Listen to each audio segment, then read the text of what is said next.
Hey, what's going on, you guys? Welcome you guys to the Shiny Boy Big Dog back with another one take review. There we got one for another series I just finished watching. I'm knocking stuff out, dog.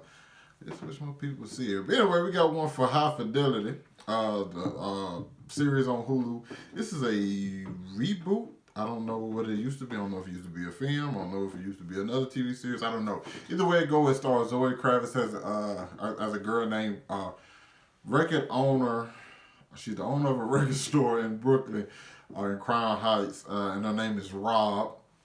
And what the story is essentially about is her going back through her top 5 heartbreaks and going back through them and seeing what exactly she did wrong. First of all, I gotta say I really dug the show. I think at the beginning it kind of like starts off kind of slow.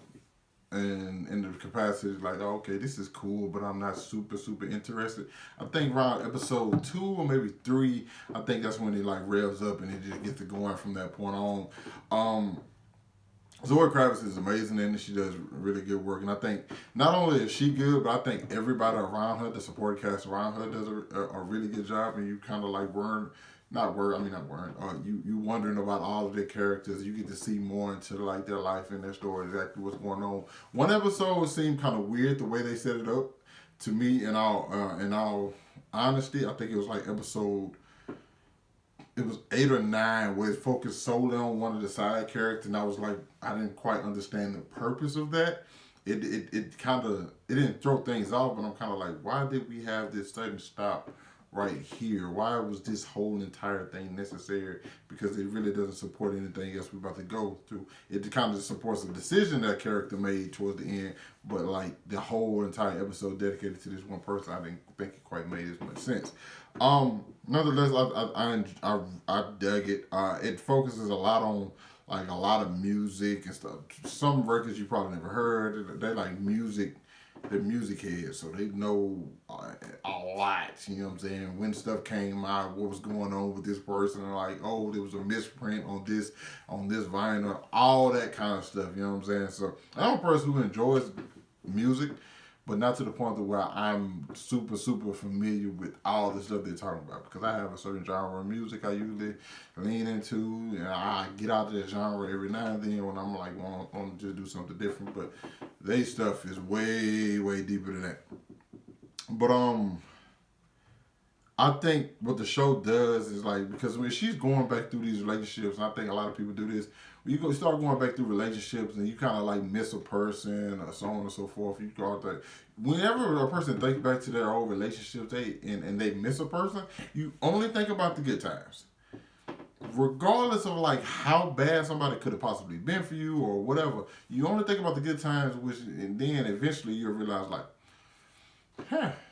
maybe that wasn't as good as I thought it was. Maybe we weren't as in good of a space as I thought we were. And that's typically the case. And that's definitely what you see. Because when you start seeing her going through these different relationships, you start to see like, you kind of told us something different. This is not that. You know what I'm saying? It's like when you start hearing her, you hear her side, and then you start meeting the other people that she was in a relationship with. You start hearing their side, and it's like, well, we got some stuff to discuss, and that's probably my favorite part about this. My favorite part of the show is like, we only, for the majority of the time, we hear her side of the story. But once we get to hear everybody's side of the story, it's kind of like, oh, this is weird, and she kind of got like this weird thing about her, to where it kind of seems like she thinks the world revolves around her, but not in like an arrogant way. But I definitely think it's something worth checking out. I've had a pretty good weekend with shows, and I think films this week. I think I saw Sonic this week. That was good. I haven't seen the Photograph yet. I